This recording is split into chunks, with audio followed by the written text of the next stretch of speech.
Lavender has become slightly obsessed with Miss Todd, and I don't blame her. Hope everyone's having a good Sunday. My son is upstairs watching a road course, so it shouldn't be exciting. He shouldn't be running up and down the steps telling me what all's going on. But you never know. Let me turn my phone, my sound off. Hey, Sage, how you doing? How's the little nugget doing? All right. Now we won't be hearing my damn notification. My cat, where the hell did she go? Francis. My cat Francis. Hey, crazy nurse. My cat Francis somehow keeps getting in my office. Hey, TK Tater, how you doing? And she's in here somewhere. She was laying on my hat. That's a no-no. I know you're a black cat, but you don't need to be laying on my damn hat. Mm-mm. No.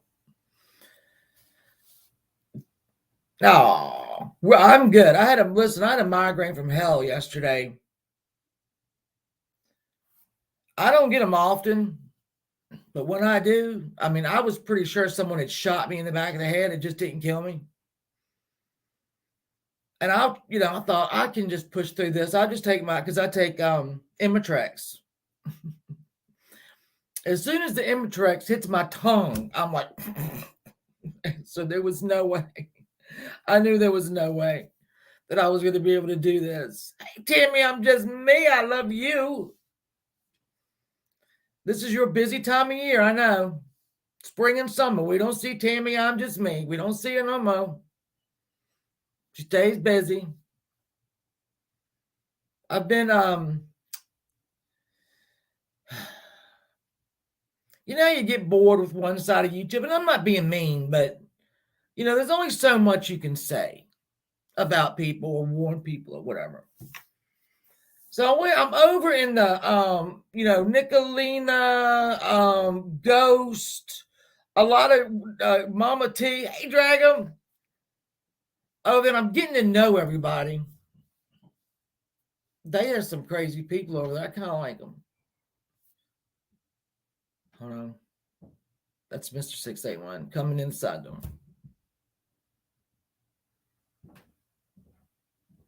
It's nice not knowing the drama. Well, I don't know. I'm kind of person. I'll go in anybody's chat and talk. I don't care. Charles Manson had a chat. I'd probably go in and say, hey, Steve Yoakum. I love you, yo. So we're going to talk about Thelma Todd. It was supposed to happen last night, but it did not. Thelma Todd. This case. It's a case. It's a case, people. Hold on. Coming down the steps. Hold on. I'm not even going to start.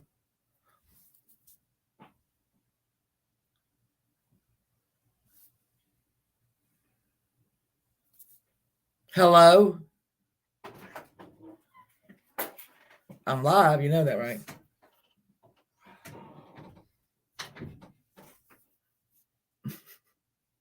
Do you want me to mute?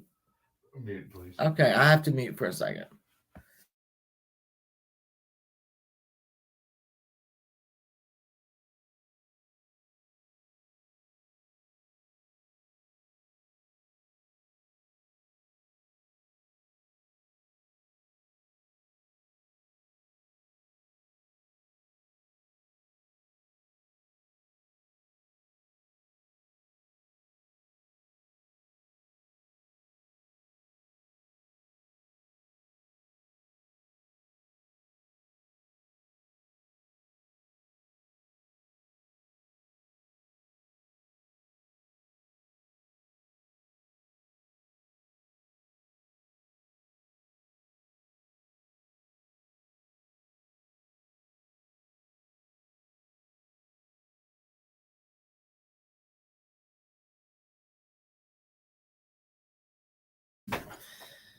Half pint, thank you.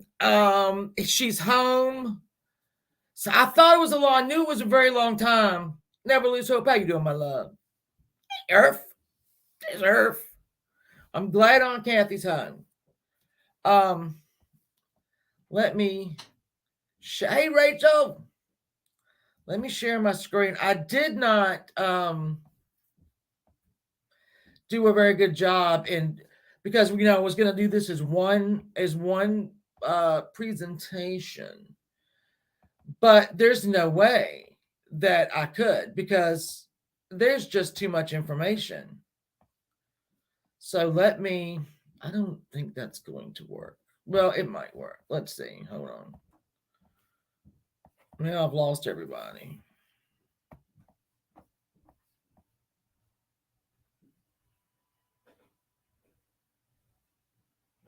I really have lost everybody. Hold on. I'll find you.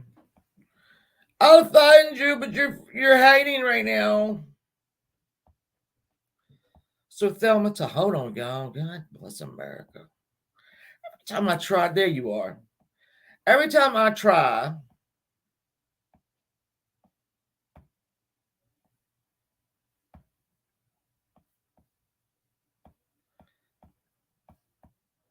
all right, now I'm going to bring Emma. Can I see it? Can y'all see her? No, you can't. Look at her. Look at that.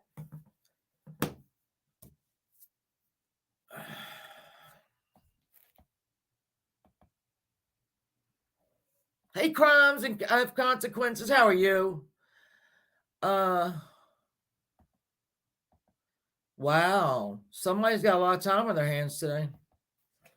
Somebody's got a lot of time on their hands. So, all right, so let's talk about Thelma Todd. Thelma Todd was born in Lawrence, Massachusetts in 1906. She did not ever want to be a Hollywood. She did not ever want to be an actress. She wanted to be a school teacher. That's all. Hey, Lotus Flower. Hey, Curious AF. But she was always, look at her, so beautiful that, so went through school. Now she lost a brother. She had an older brother. And this is so weird. There's conflicting stories of when her brother died. The brother was older than her. One source said that he died at age 7 in a creamery in Vermont. All right. And they shipped his body back to Lawrence, Massachusetts. So he was 7. Then you get another one that says, oh, no. He died much later. He died when they all went on a family vacation right after Thelma graduated one college. And he was on a grain elevator, on a grain conveyor belt. And the local kids at this farm, were like, the kid wanted to get on the grain elevator. So like, all right, they thought he would know to jump into the grain, right? Not into the silo. That one says, oh, no. He went and he got dumped in a silo and crushed, and they never found his body. The kid died between 7 and whatever. I don't, anyway. So Thelma graduated high school. And like I said, she went to what is now the University of Massachusetts, Lowell. And she was in a teacher program. Then she was accepted into a very prestigious teaching school. By then, she didn't really know. Hey, I'm Susan, yay! The way she got money was to enter beauty contests and do a little modeling. That's how she made money. So one time she got a job at an actual theater, being a usher at, and the men that came in there, the movie representatives that would come and bring the movies, hey, Miss Christie, they started hitting her on her so badly that she couldn't even work there anymore. So she went to work at a cosmetics counter. This is all true. Now, mind you, she's 15. No, not 15. She's about 18. Hey, okay. Oh, honey, sorry. I'm sorry about that. Let me put my banner up. And damn right I am. Um, so she went her first day at the cosmetic counter. All the men and the boys in the town started going into the drugstore and literally were surrounding her at the counter so that women couldn't get through. That's how she was. She was so beautiful, but it was her personality as well. So they had to fire her. They gave her $1.50 and told her to go home. She couldn't do that anymore. So anyway, she went and she went into a beauty supply. Shut up. She started doing more and more beauty contests. Well, little did she know that the Elks Lodge that had she was Miss Elks Lodge, number whatever, submitted her name to be Miss Massachusetts, and she was selected as one of the finalists to become Miss Massachusetts. Now, this is in 1924, 25. And she won that contest. She won. She was Miss Massachusetts. So, but with that contest came a scout. Hey, Momo, a scout for Paramount was out in the, audience. And hey, London girl, I'm so lost my mind. They approached her and said, listen, we have a school. It's an experimental school. And it is put on by Paramount and a famous Lansky. That's two of the big studios in Hollywood. We want to put you through this school for 6 months. And if you make it, we will sign you to a contract. And she thought, not a problem. Not a problem. And this was so experimental that the school didn't even have a name. So she went from Massachusetts up to New York, Queens to be exact. And she went on the lot of Paramount because back then they had New York, they had a lot here.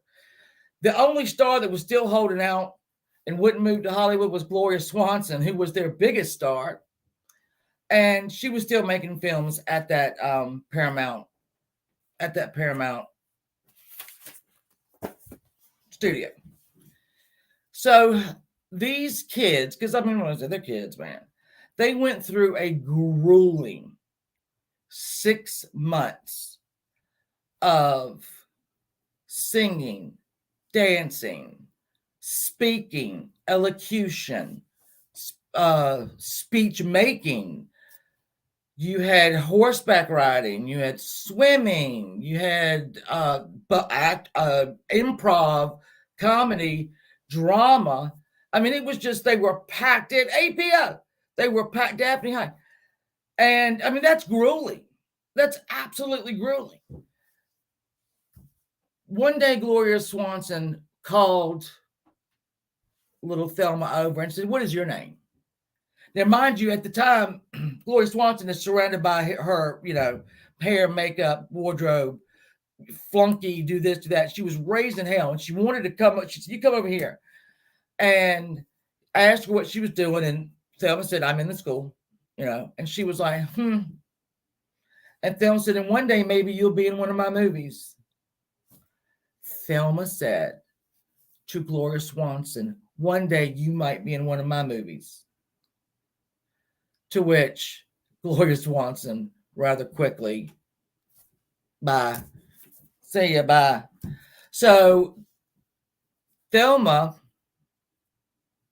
who had a very good sense of humor, decided she was going to have to pull a prank on Gloria Swanson. And there was Gloria was shooting a movie, and it was taking place in a bar. Thank you, Pia. In a bar. And there were doors, obviously, chairs, tables, there's trays with the glasses on them. And so Thelma conned all the other people that were in the school and said, "Let's go prank them."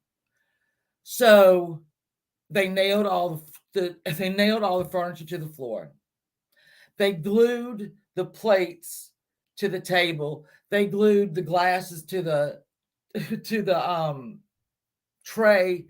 They went and they made all of the door hinges so tight that the doors wouldn't open, right? So they were waiting. Well, they knew that the call time was like 7 a.m. and they were waiting for this huge, scream. Lavender, you come up here. They were waiting for Gloria Swanson to just absolutely go berserk. And they didn't hear anything. She did nothing. But a couple days later, they were given a part of a script and told they were going to be acting it out, and that one of Paramount's biggest stars was going to be watching and critiquing them. So they all get there and they realize they're in the bar. They're in that bar. And she's sitting there, and she's a little thing. She was sitting there in the big old director's chair and watched them all with the they couldn't get the plate off. They couldn't get the thing off. They couldn't open the door. And then she said, "Hey, what the fox?" She said that she was going to be submitting her report to their teachers. It wasn't going to be a good one. So Gloria Swanson kind of got her back. So at the end of this school, they made a movie, a silent film, because they were silent films back then, obviously. This was in 1925, 26. And that movie was going to be, released. So they did the movies, the class did, and all of them went back to their hometowns or around their hometowns to promote the film. So she was in Massachusetts, her family was in Massachusetts, and Lavender. Hello, my love. Hey. Lavender's been on this. Lavender's been on this. I've been addicted to it. I'm telling you. Well, I know. Get up to the part, So anyway, she promoted it. It was whatever. And she was signed. See, I'm going to skip a whole lot because there's a whole lot. She went off to Hollywood. Her father died 3 months later of a massive heart attack. So that upset her very much. She did a lot of films. She did a lot of shorts. She worked with a lot of, the Stooges and Laurel and Hardy. She did a lot of the shorts. People would do short films in order to try to get a comedy team going. So the Stooges, when they started, had short films about 17 to 27 minutes. That's it. Laurel and Hardy too. Short films, so that the movie goers would go, I really like more of that. I want to see more of that. So they put Thelma in with a lady called Zazu Pitts, and I have her photograph here. Let me find her. No, I don't. Zazu Pitts was a comedian, just you cannot believe, absolutely amazing. Oh Lord. I did not break up my things very good. Here's another picture of her. Let me make sure if y'all are seeing me.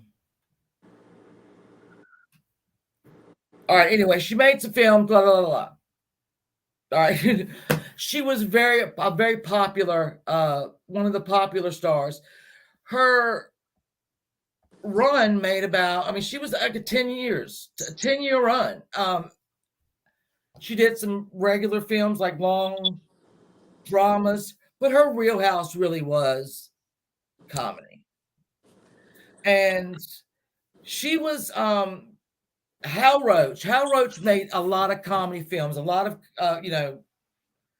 like the Stooges, Laurel and Hardy, Charlie Chaplin. A lot of these people we've talked about in some of these other Hollywood mysteries. He signed her to a contract, and he entered what was, hey Clancy, what he called the potato clause.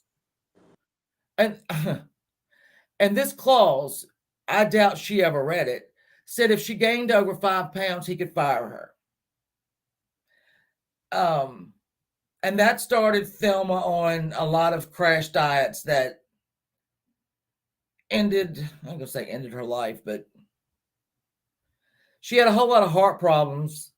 And it was all these drugs that she was trying to take to stay thin, stay thin. You had to stay thin, stay thin. There was anyway. So what part did you, Lavender, so you've gone from death from her finding her on, right? Because it's a lot.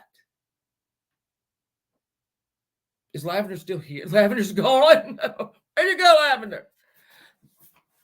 Yeah, the slapstick comedy Wildflower. It was, it's what America was. America was going in and out of a war, into another war. There was prohibition. There was the stock market crash. Hey, Tally, there was so much going on, and people were willing and able and couldn't wait to go to a movie. But these movies were so funny because they showed people drinking, even though it was prohibition. We've talked before about the Hays Code. Before the Hays Code, you could get away with almost anything in a movie. Almost anything. Hey, Fairy. And this was the time it was just busting out. I mean, plus you had, and this is another thing of why people became so popular so quickly. You didn't have stars like you do now. A lot of, people were on the stage. If you had, Midwestern America, in the South, wherever, and you didn't, a play wasn't touring near you, you'd never seen one. You didn't know who these people were. You probably read about them in the paper, but so movies started, obviously, a huge genre. Then you had the silent films. So then you go to talkies. And I still think I said this last week. If there were so many silent film stars that didn't go to talkies, they couldn't cut it. I don't think Valentino would have made it. His Italian accent was too thick. But you have these people like Thelma who had trained for this, right? They trained for it. And whereas a huge actor who was in a play would never have been in a movie. When you went to Hollywood back then, when she went in 1926, they had a lot of things up that said no actors, no movie folk, because it was so dodgy. It was a dodgy, So then you have, the talkies come through, and all these actors from the theater who are trained all of a sudden come into Hollywood because, hey, I can speak, I can act. And she made it through all that. She made it. She didn't get tossed to the side because, one, look at her. She's absolutely beautiful. So let's enter Pat DiCicco. Thelma married Pat DiCicco, and I don't even remember what year it was. 1934, I think, maybe. No, not 34. My God, she was dead. Probably 28. I can't remember. Pat DiCicco was a little mobster. His father had cornered the market on frozen broccoli. He was gorgeous, and I'm trying to pull my thing up, my pictures up. He was gorgeous, but Lord, he was horrible. Hold on. All right. Y'all see that? I don't think it's on the. I'm finding it hard to just have it show up. I don't know why. I always do.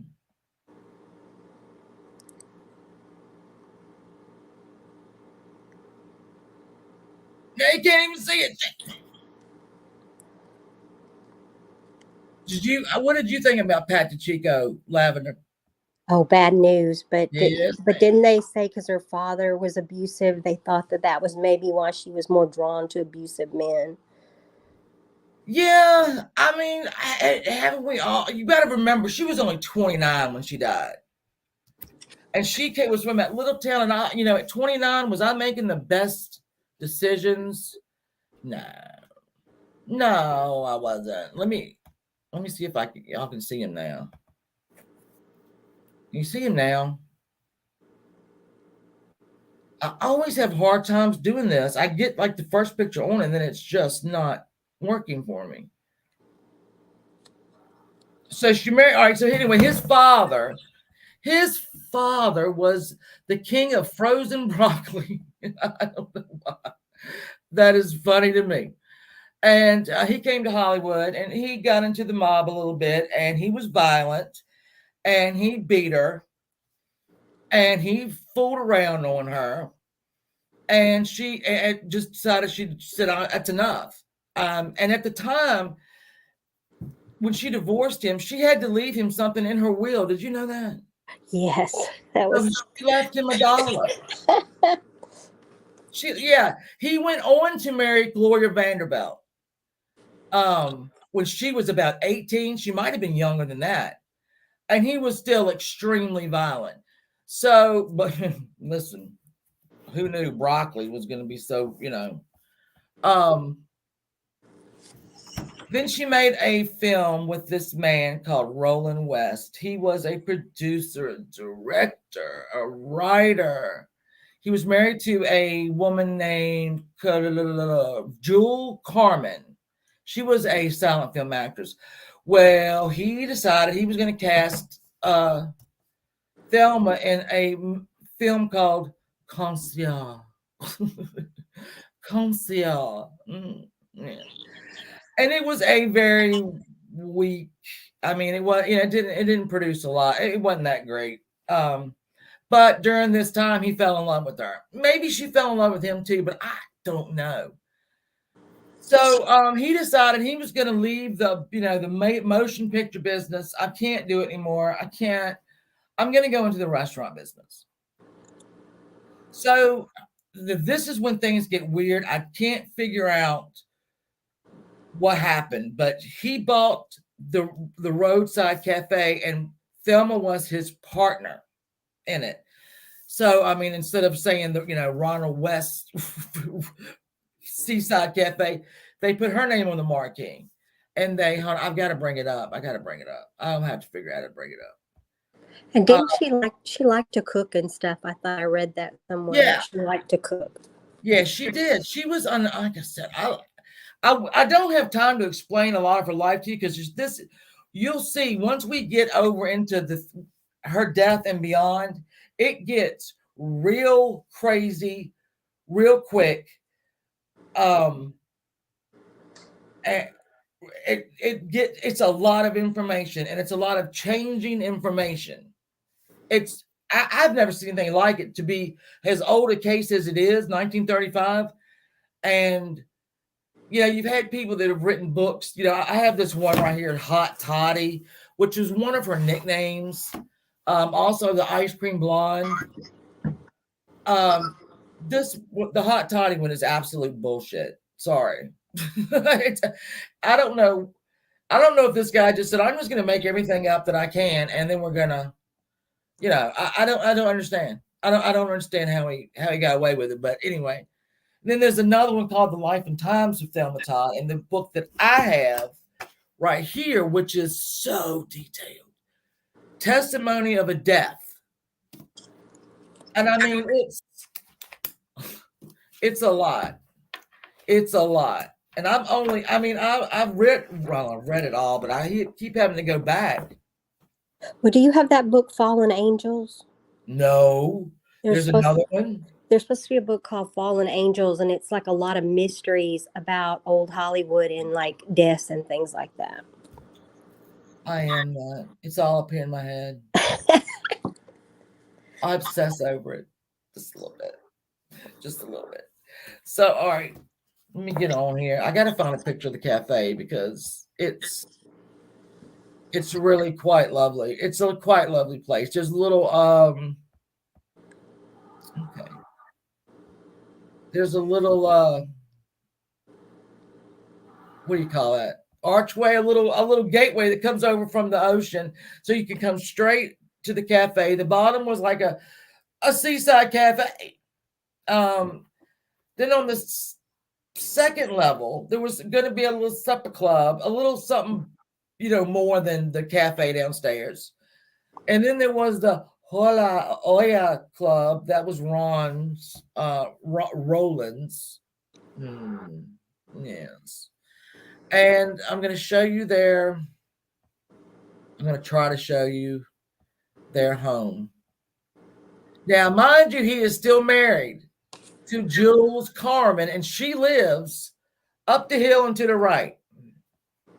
And when I show you the hill, you're going to say, oh, that hill. Okay. I got you. So that they had an octagon like type home in the top. They lived together, but there was like a huge door that you could pull between their bedrooms so that people wouldn't talk. Yeah, okay. I'm talking about it right now. I'm talking about it right damn now. And I'm trying to find it. All right, anyway, so I can't make this work. I don't understand why it's not working. And let me go over here one more time. Hold on, guys. I'm trying to get these pictures up. I don't understand why they're not doing it. Present, share screen. Here we go. Window, bro. All right, here we go, guys. I got it. I'm sorry. There is Pat DeChico. Look at her. I mean, look how pretty she is. They oh, don't worry about that. Don't worry about that either. Don't worry about that. Oh, don't worry about that. Sorry. Hold on. We all gonna see because I didn't divide these up. There they are again. Look at her face. Look at her. She's happy.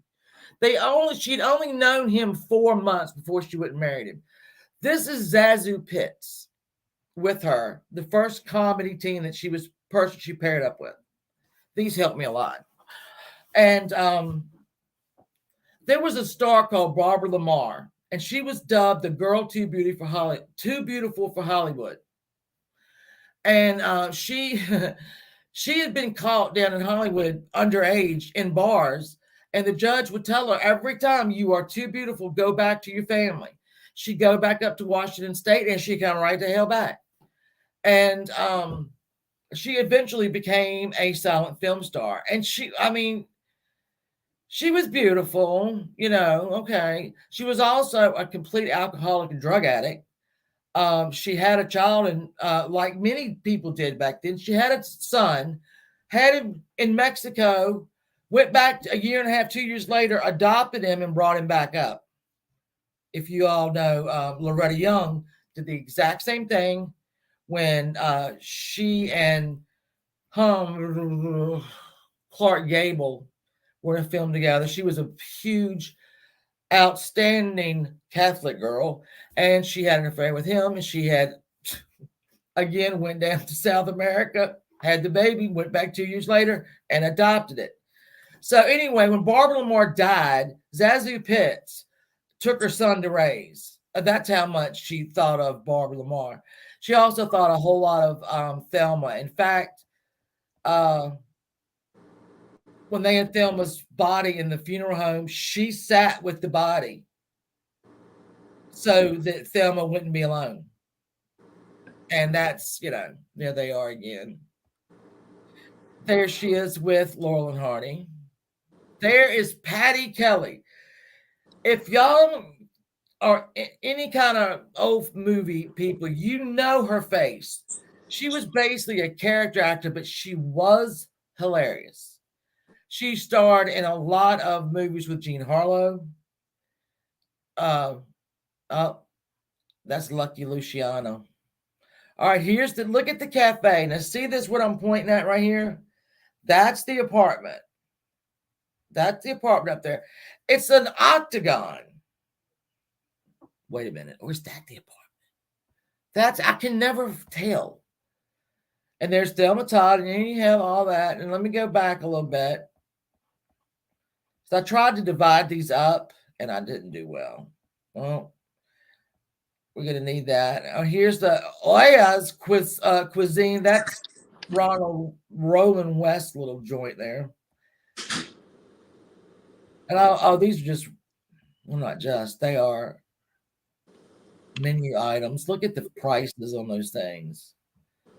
And there she is. Look at her. So beautiful. Ah, look at that photo. My And goodness. she's so young to accomplish so much. Exactly. She was not stupid. And this is this is part of the cafe now today that didn't really change a lot. But this is, I think, the second floor. Pretty sure that's the second floor. She was not dumb. And to play, there she is again. If I had that dress, I would wear it. She never. Hey, Vicky, she had to play she didn't play the dumb blonde. She couldn't have done it if she wanted to. No, So she's anyway, feisty. She was really feisty. she really was. She hated that everybody called her Hot Toddy, but she hated that uh, nickname. But she was a Spitfire. She really was. She was nobody. I mean, I think after being married to Pat DeChico, she thought, not again. I maybe nobody's going to physically abuse me, but this Roland West, he was very controlling, and she liked to go out. He was older. She liked to go out, and he would tell her, "You better be home by X amount o'clock," or "No, you're not wearing that," and "No, you're not going out." And this was, not. She was not having it. All while he's still married. All while he's still married and his wife's up on the hill. Yep. I mean, the wife had means. She was in a lot of films. That Jewel Carmen, she was in a lot of films, and she was not dependent on Mr. Roland for a damn dime. But for whatever reasons, I don't know. I mean, back then, I guess you just didn't divorce. It's Like, all about image too. well, yeah, We, that they didn't have social media to blast them, so they could put up any right. kind of image they wanted. To think that a wooden door between the bedrooms, that everybody said, "Oh, well, obviously they're just friends." That's what they like to say. Oh no, we're just friends. We're just partners. We just got to be here. No, but whatever. But like Lavender said, back then the press didn't. They didn't do that because it was so many scandals going on at this point, and I've covered a few of them.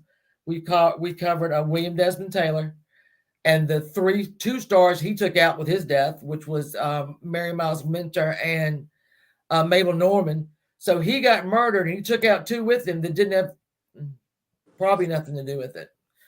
Then you had Roscoe, Fatty Roscoe, Fatty Arbuckle. All right, Yeah. and his false rape.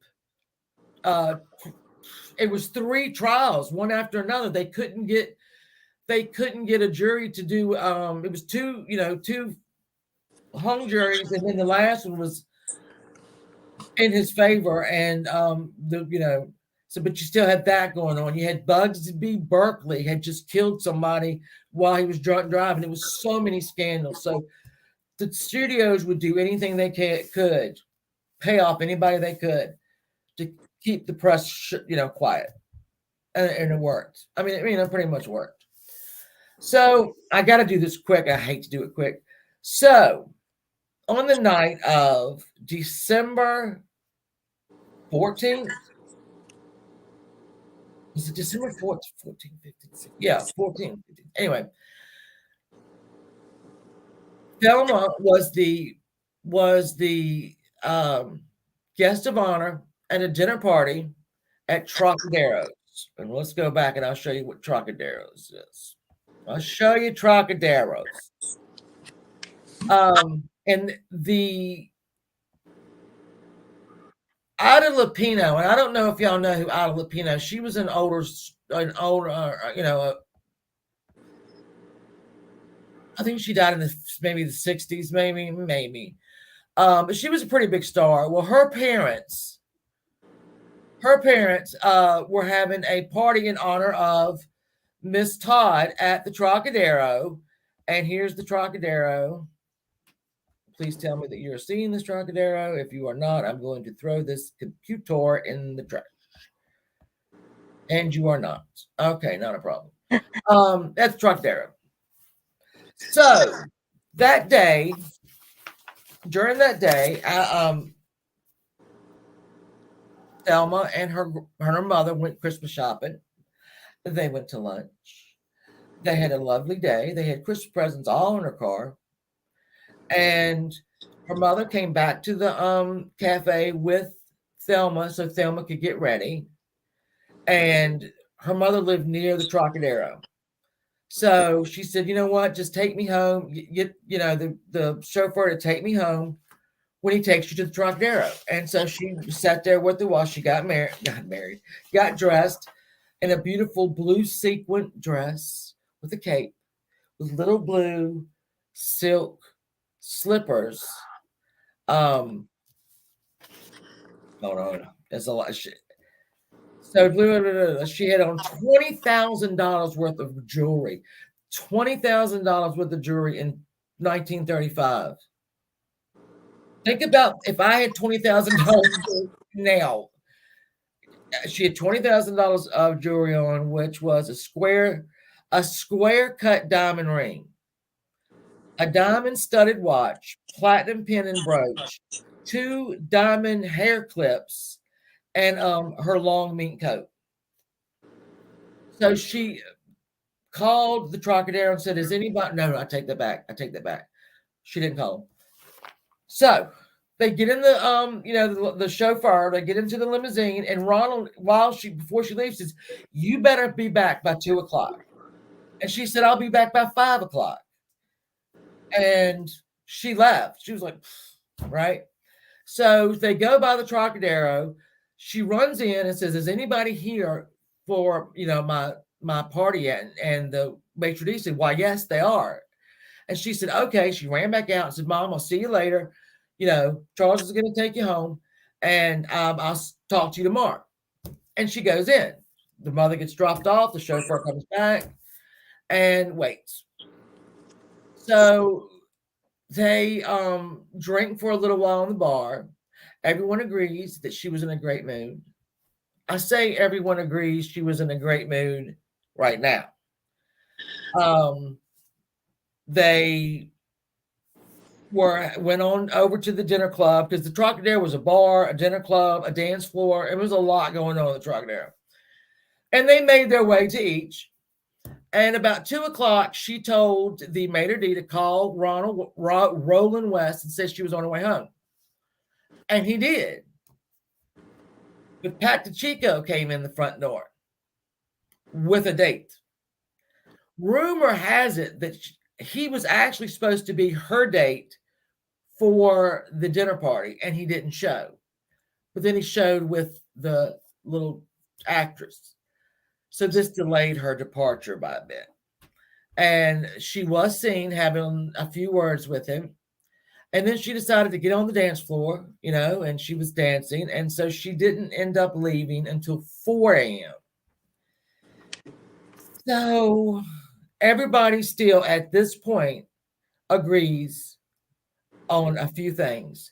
She wasn't suicidal. She wasn't sad, melancholy. She wasn't angry. She a little angry at him, but it didn't ruin her night. And that she wasn't drunk. That's going to be important. Those two things are important. Yep. That's important later. Very important. So, Charles, I think his name was Charles, took her back to the cafe. He always would walk her to the first set of doors to her apartment. Well, her and Roland's apartment. And that night she said, "No, don't. It's cold. Just, I'm fine." So he drops her off. He watches her walk up the steps because that's how you get to the apartment. And he drives off. Okay. Well, something happened. I know what happened. Roland West locked the doors on her. Yep. She had a key to the set of doors. When she passed this one set of doors, he locked those doors. And she could have walked around like the windows. There's like a little gateway over there, and knocked on his window like she had done before. She accidentally broke the window one time trying to get him to open the door, but he says she didn't. So there are 271. And I'm going to try to get this back. There are 271 steps up a steep hill. Up a steep hill. Bless her heart. It was windy. You're right on the ocean. It was barely above freezing. She's got a sequin dress on with a cape and a mink coat. I don't know if y'all have ever felt a vintage sequin dress. It is so heavy, just the dress. I had one that, because I used to sell these on eBay on vintage clothes, that was long sleeve, around here and to the floor with a slit. And I shit you not, it weighed 7 pounds. No, more than 7 pounds. It made 8 pounds. That's a lot of weight. Plus, you've got on a mink coat. Plus, she was always told she had a heart condition. Yep. And, And she didn't walk long distances or anything because of that. Yeah, because she was told, yep, oddly enough, that she had a heart condition. Oh, all right. Didn't know that, but she would even faint and stuff, they said. Exactly. See, this is when stuff gets weird. So she walks up those steps. She gets to the top now of where her car is parked in a garage. Picture Shannon. All right, Vicky, I'm trying. She is trying. So she gets into her, and I can't pronounce the name of this thing. It's a Fatum car, Fatum, and it's 12 cylinders. No, it doesn't. It's topless. It doesn't have a it's convertible. It doesn't have a. You can add one. No, she does not have that one. No, she does not. This is just a 12-cylinder open car, and it is backed in to the garage because one of the waiter, not a waiter, but a bartender, had done that for her the night before. She didn't walk up there and get her car. Her maid would go and get it for her in the morning and drive it back. Drive it back up. Nope. Drive it back up, at night. She didn't go get it. She ain't going all the way up there. No. Yeah, so, her maid was kind of tasked with getting her ready every morning, taking her to the studio. So exactly. She was pretty much her chauffeur also. All right. So do you see here now? We've got it's so hard to see, but the 270 steps are right here. Right. You go up this right up here. Right. The garage is right over in here. Her 12-cylinder car was backed into it. Like I said, I keep calling him Ronald. Roland's car, who was, thank you. It's convertible. His car, that was not convertible, was also in the garage. So apparently what people think is that she went all the way up those steps carrying probably maybe a 10, 12-pound dress with a cape and a mink coat. And she got into her car. All right, opened. You had to push the doors back.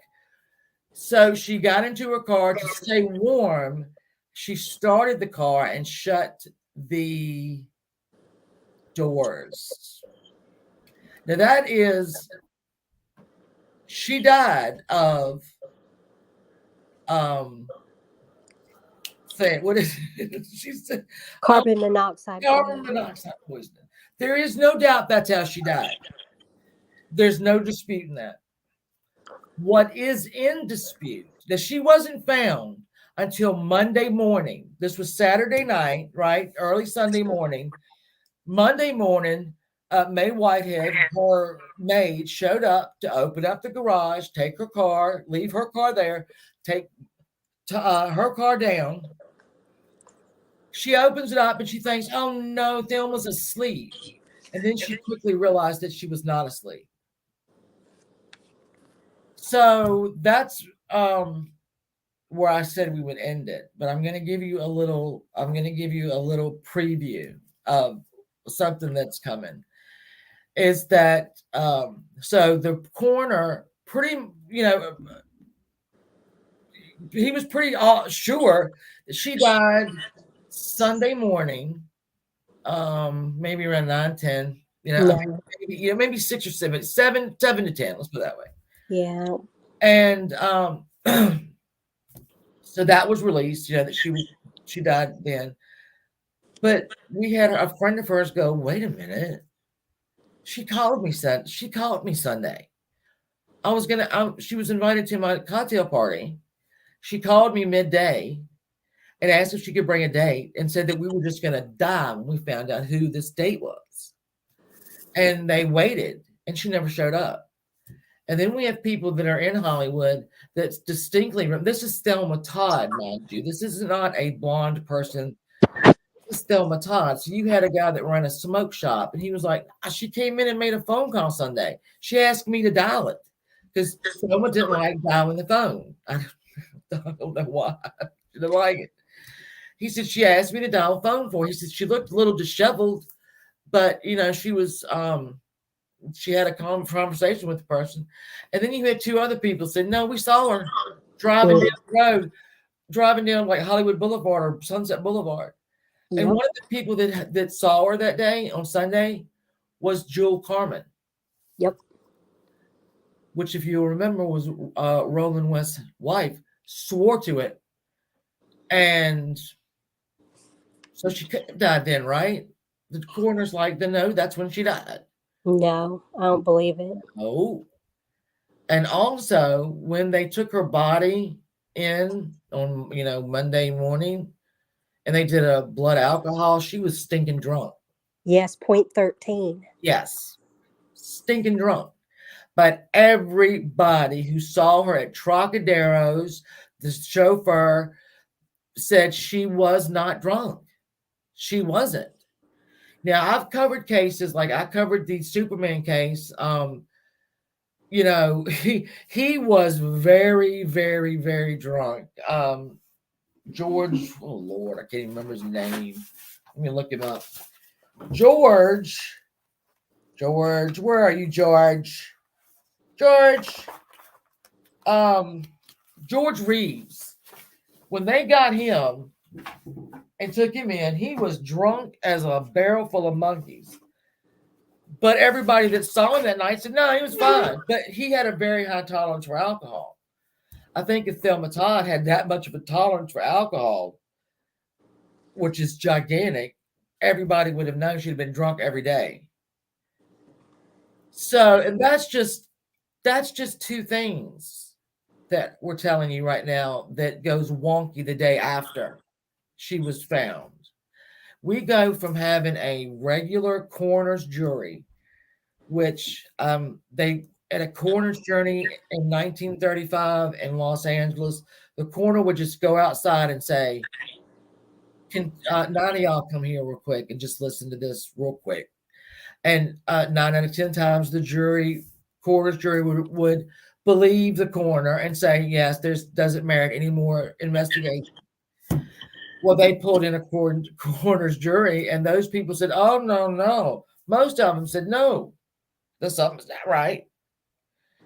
So they went to a grand jury. And that doesn't happen often, even in 1935 Hollywood, because with all of, again, Hollywood didn't need another scandal. Yes, because they had that was a big factor, I think, a huge factor. And that the mob and that studio directors and stuff had so much control over the police back then. Well, Vernon Fitts was the district attorney. And if you look up Vernon Fitts, Burronfitts, He was around through a lot of actually cases I've covered, like Paul Byrne, who was um I can't think. Shit, Jean Harlow's husband who committed suicide, even though he was probably killed by his first wife, who came back and when she found out he was married, because she was in an asylum, basically, he was crazy. And when she found out that Paul Byrne had married Jean Harlow, she came all the way across country and came down to their house and shot him. Hey, Adventures with Demetrius. So we had Bernard Fitz was why we didn't he would accept these wonky and wonky's my favorite word. Like this suicide note supposedly that Paul Byrne wrote that didn't make any sense at all. Even Gene Harlow said, "I don't know what he's talking about." Bernard Fitz allowed that in so that because he was getting paid by all the studios, not just one, but he was just keep it quiet. So he would accept evidence that so things wouldn't go to trial. And this is absolutely another case of that. Oh, we can, Demetrius. You my email, baby. So I don't, I know I'm not still myself from this migraine, and I'm sorry, I'm not still myself. But the second part of this is going to be really interesting, and still to this day, we don't know. I mean, should we tell them about the peas and string beans? I'll tell. Okay, I can tell y'all this, and it's so crazy. It's crazy. The coroner, who was so defiant and would not hear of her being alive on Sunday, even though the police did believe it because of the caliber of people. These weren't drunks coming up, going. So the coroner said, "I'll tell you. Listen, she had undigested peas and string beans. Well, string beans in her stomach." And they were undigested. They were there at least 10 hours. Oh, really? Okay, so somebody called the Trocadero and said, "Excuse me, did you serve peas and green beans on Saturday night in your restaurant?" And they said, "No, we didn't serve that." So she didn't eat them. She didn't eat them at the Trocadero. And how cold does it get in I've never been to California. Well, I know bodies can, but I just don't feel like it gets cold enough in California to confuse a coroner of the time of death. I just don't. yeah. Well, I think I want to say it was right at freezing, but even like if you go to the beach when it's 46 degrees, all right, I'm saying, and you're right on that beach, right, and that wind, and to you it feels much cooler. To your body, it's much cooler because you got all that wind coming from the ocean. So I think it was struggling to be above freezing, and then you had the winds. There's a discussion about rigor. She did have rigor, or she didn't have rigor, or was she coming out of rigor or going into rigor? I think rigor comes into your feet and goes out, comes in through your feet, or I could be wrong. Hey, that life comes in through your feet, goes through your whole body, and then leaves, and then goes out. And it takes about 12 hours, as I think I looked up. I'm looked up somewhere. Y'all know I got notes. So, yeah, there was a thing with the rigor. She had blood on her, red blood. Now, her blood would have been bright pink. But when they got into the car, they looked in. Crazy. Thank you, crazy nurse knows. She had blood coming out of her mouth, and Roland West took his little, handkerchief and got it off of her mouth. The coroner said that is absolutely not unheard of. She probably her door was ajar a little bit, so if she had tried to get out, maybe she banged her head on the on the steering wheel. And I'll show you the way she was sitting in the car. Hell no, I never know how to show y'all how she's sitting in the car. But that would have been like a whole day later after it happened. Exactly. That it would still be moist or whatever. So it's very odd. And we're going to come into people who changed their story literally 5 times, even down to Ida Lupino, who was nothing but a teenager at the time. She told about, again, her parents threw the party for Thelma the night, on Saturday night. And she told 3 stories. And every time she told the story in front of a grand jury, it would tweak a little bit. Now, this kid had no reason to lie, I would assume, had no reason to lie about anything. She wasn't anywhere near when she passed. Well, who knows? We don't know when she passed away, do we? Wes said that she locked herself out of the. Yes, he locked himself out. I mean, he locked her out. And it's funny because in her purse, she had a key to her door. He locked the big door. And we can go through, because I like to do the thing of, how they ended up, where his wife ended up, when she died, when he died, when her mother died. Because her mother, mind you, is, her mother has lost 2 children and a husband. And I don't think she knows where to turn, because, she would turn to Thelma. That's all she had left. And so now she'd lost everybody that she loves. And I don't know. It's just sad. It's a sad thing to be 29 years old and still to this day not to know. People. Bernard Fitz covered up so much, and before him, Asa, whoever. It was a whole string of DAs that were absolute criminals. Yeah, she had keys in her purse. She had a key, in her purse, because May Whited knew exactly what she put in that purse. And so when, there was, May Whited didn't have anything to lie about. Thank God. She was there and said, yes, I put that in there. And yes, that's to the store. And Lotus, there was all kinds of stuff said, like all the tabloids were posting all different kinds of stuff. So you didn't know what was true and what wasn't true. They were coming up with some crazy stories. And she had a person that all right. So there was a period of time where she was getting letters of extortion. And they were, quite troubling. And she, went to the DA and all that, and it ended up being like a mentally unwell man that kept sending her these, they can, trace most of them to him. Then you go back to this cafe. You had the first floor is the cafe, second floor is a little upscale little steakhouse, and then you had part of it that on New Year's Eve was going to be a gambling, because there was some legal gambling in California. And the third part was going to be kind of a, little gambling thing, nothing too big. Well, the story goes that the mob approached her and said, we want to use your third floor as for gambling, and not the legal kind. And she was like, no, absolutely not. And supposedly she tells Lucky Luciano, who some say she dated. I don't know.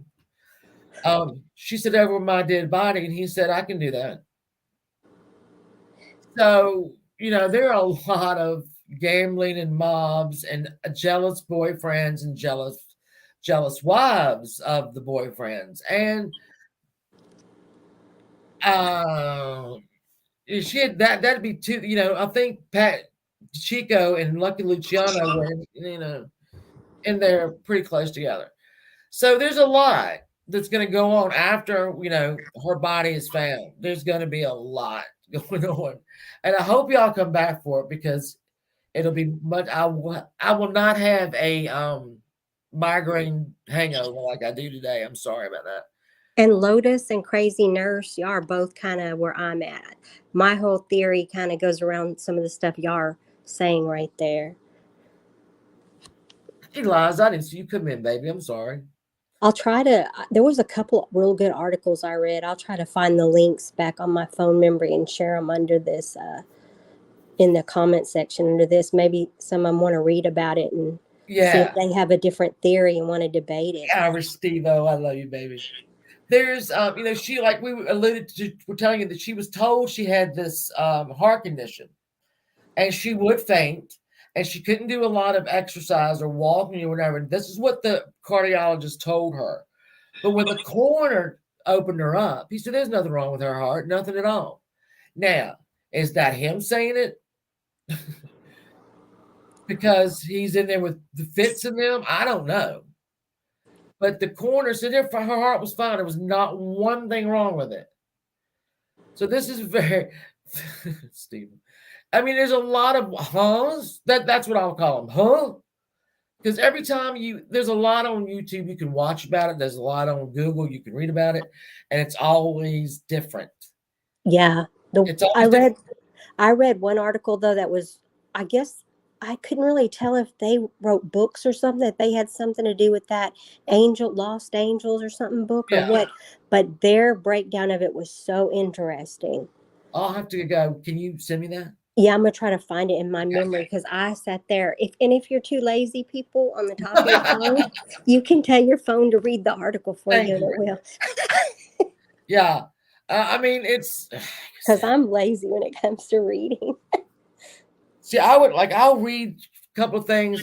This is the way. It's the same with YouTube. You get somebody telling one story, you get somebody telling another story. I'll try to find the middle somewhere. I'll try to find the middle, because that's usually where the truth lies. But in this case, you have polar opposites of their versions of the truth. They are polar opposites. That there is no way the middle of it is still really wide. It doesn't make any sense at all. I don't understand if they just go with evidence. Can we trust it anymore? The two policemen that were like one of the two detectives, they are the ones that there was a lot of detectives, but the main two totally believed that she was out there on Sunday. She was alive. They believed it 100%. I do too. What happened after, she's seen in the morning and in the afternoon, the call to the woman who was having the because it was a Christmas cocktail party, and she said, "Can I get there from?" Basically saying, "Can I get there from this side of LA?" She was like, "Yeah, sure." She was on the way with a date. You're gonna drop dead when you see who I'm with. You're not gonna believe it. She even told her, "Listen, I'm still in my evening gown from Saturday night. Is that going to be a problem?" She said, "Absolutely not. Come as you are." So Thelma had not changed her clothes. She had not been to her mother's to change her clothes. She obviously didn't change it at home. She was still in the clothes. In fact, everybody who saw her that day saw her in those clothes. That's not, it doesn't make any sense. But so after we do this on Saturday night, after we finish this up, then I'm going to take out I got a big blue, beautiful jar with all of our mysteries in it. And I'm going to pull some out. And then we can go straight to one of our mysteries. And everybody, I encourage you, please, to do your own stuff. And we can come and talk about it. And that's my plan. Ba-bum-bum. So, yes, okay, Liza, let's talk about that's one of Ida Lupino's. Ida Lupino, oh my God. And you know what? I didn't like her as an actress, and now I really don't like her. Ida Lupino, who was a teenager again, told the coroner, told the grand jury. Well, she told me that she was dating a man in San Francisco, and she was absolutely, positively in love. In love. So they go and try to find this man from San Francisco. They search her phone records and all that. And then Alapino comes back and says, "No, I didn't say he lived in San Francisco. I said he was in San Francisco." No, you didn't. You said it. They have transcripts. So then Alapino is the one that said, "Oh, she was so happy and and all that." And then Alapino in the third story says, "Well, she was very melancholy at the beginning. Me and her stood at the bar, and she just didn't see, she just just wasn't into life, just having a hard time, very depressed. But then she said, "Oh, okay, let's go. It's time to have a party." Ida Lupino, what are you doing? Ida Lupino, what are you doing? Ida Lupino. Well, you're dead, so you're not doing anything right now. But so there, those are just right there. Lies are just part of the stories that nobody. Hey, Grubby, that nobody could find the man from San Francisco or in San Francisco. It obviously wasn't Roland. Was it Lucky Luciano? I don't know. I don't think he was even in California then. And I read that somewhere a long time ago. Was it? They had to be. I mean, when she kept telling him, "You're gonna die when you see who I'm bringing to this party. You're gonna die. Oh my God, you're gonna just die." Was it Pat DeChico? Was it Yeah. ex-husband? Y'all are gonna die when you see. And she brings the ex-husband. Hey, jumped off. Was it Lucky Luciano? Or I can't imagine a hostess would be happy with Lucky Luciano drinking her booze in the middle of LA, but I mean, she might have. So we'll never know who it is. We'll never know who she was seen with because she was seen with, and I'm not going to tell y'all what they look like until next Saturday. But she's got a type. That's all I'm saying. Yeah. She Yeah. has a type. I just read he was being followed. Right. And so Crazy Nurse, I read that too, and I don't think he was in LA. But I don't remember where I read that. And so I can't tell you where he actually was, but I know I read that he was being closely followed and that they said he wasn't in LA, and the FBI, well, they give shit. They would love it. Yeah, an abusive meathead. She kind of, I mean, that's what Roland West, while I don't know if he physically abused her, he sure as hell mentally did it. When you're treating a 29-year-old woman who's, excuse me, sir, bringing in the money, her own money, she didn't need you, and you're telling her what to do. And Crazy Nurse and Lotus Flower, y'all got some good points. Why don't y'all come up? You can not next week. You can hide your face and everything. Yeah, you don't have to show anything. Yeah, Y'all, it would I be would so love to. cool for other people to come up and like share their opinion and stuff, Hey, especially Strong Gang. when you actually have some medical knowledge and stuff. Can we plan on that next Saturday, Lotus Flower and Crazy Nurse? Please, please, please, please. Just because, like I said, it's y'all have knowledge that I do not have. Obviously, I just yeah, and oh, I'm dumb. And it's Okay, always fun you when gotta other do it. people see other things differently than it's Oh always yeah, fun when exactly. you can debate it. Or if you've read something somewhere, or seen something somewhere that I don't know, and Lavender doesn't know, I need to hear it. Plus, it's fun to be on a panel when it's not drama. Yes, and you can hide your face and everything. Yeah, yeah. This is not, obviously we're not having drama, so this is a fun panel to be on. Right, Steve-O? Word. You don't want it. You don't. I don't want. That's why I'm so trying to inch away from this drama as much as I can. I'm sure about the mafioso. Sorry.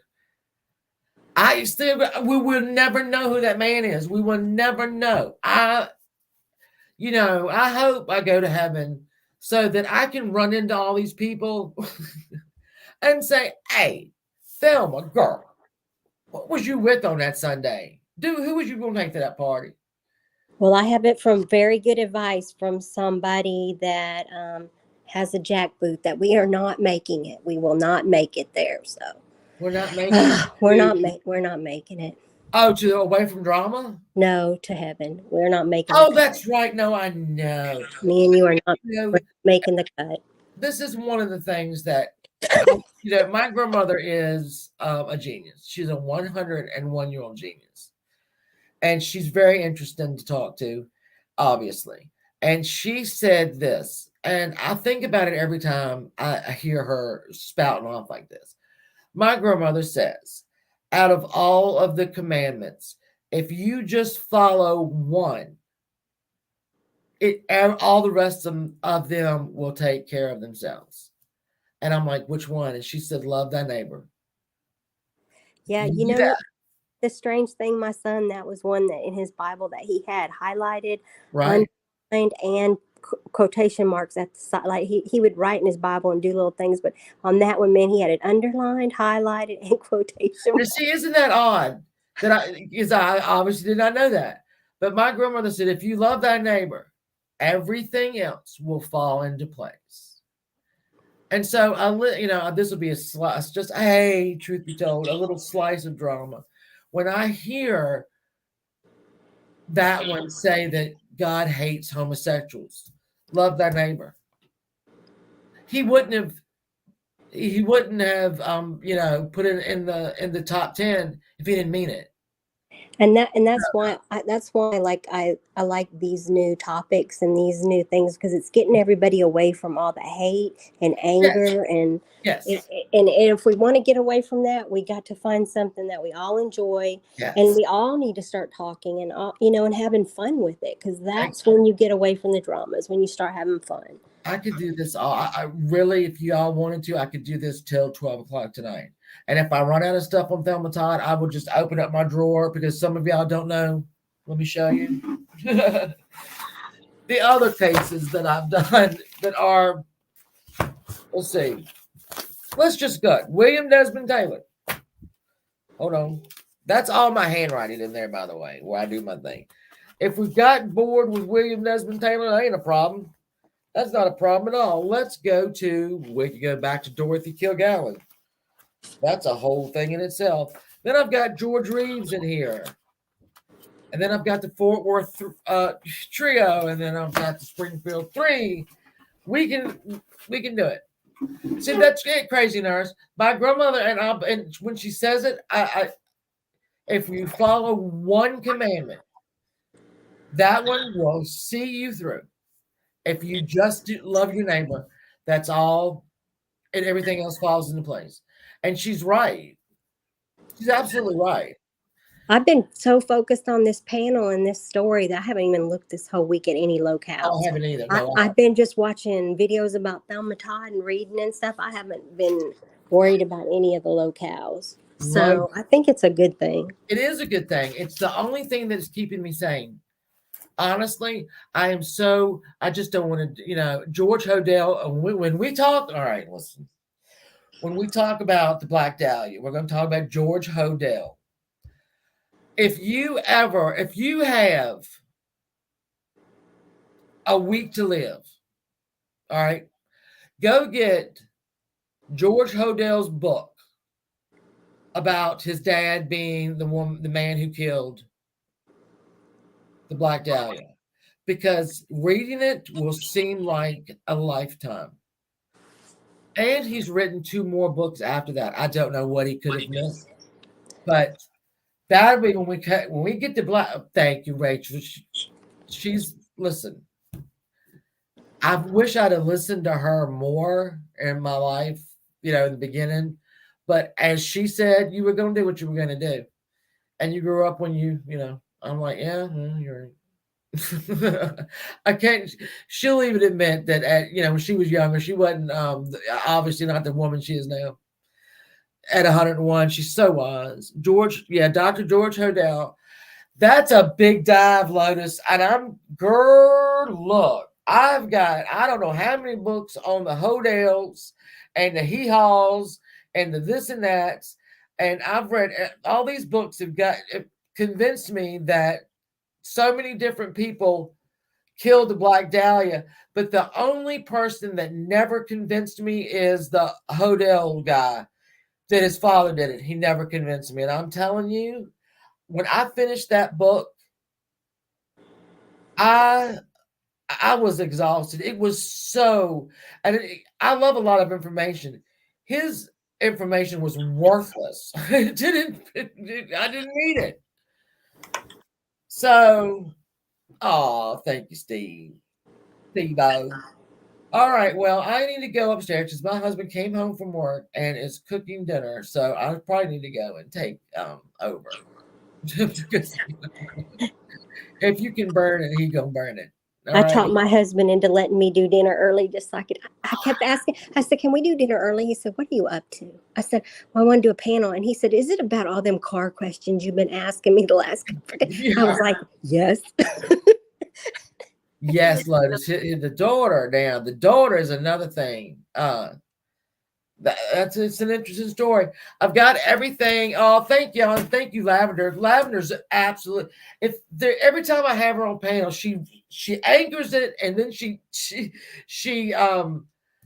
throws out the information as we need it. Where I'm just trying to find it in my brain, and I couldn't do a lot of these without her, and I hope to do a lot more with her.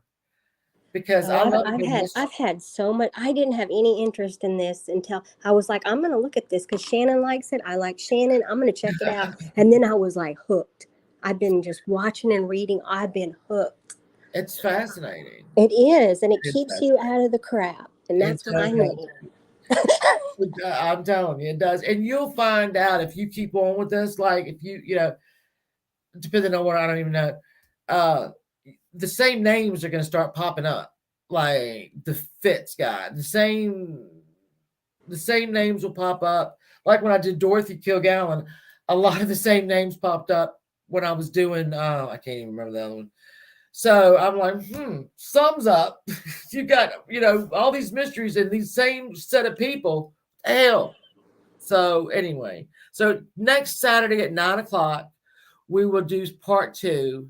Where we will have you just as confused as you are not now. You're not confused right now. Night, everybody. Good night, guys. Thank you so much. I appreciate it. I'll see you soon. All right. Great. Goodbye. Thank you.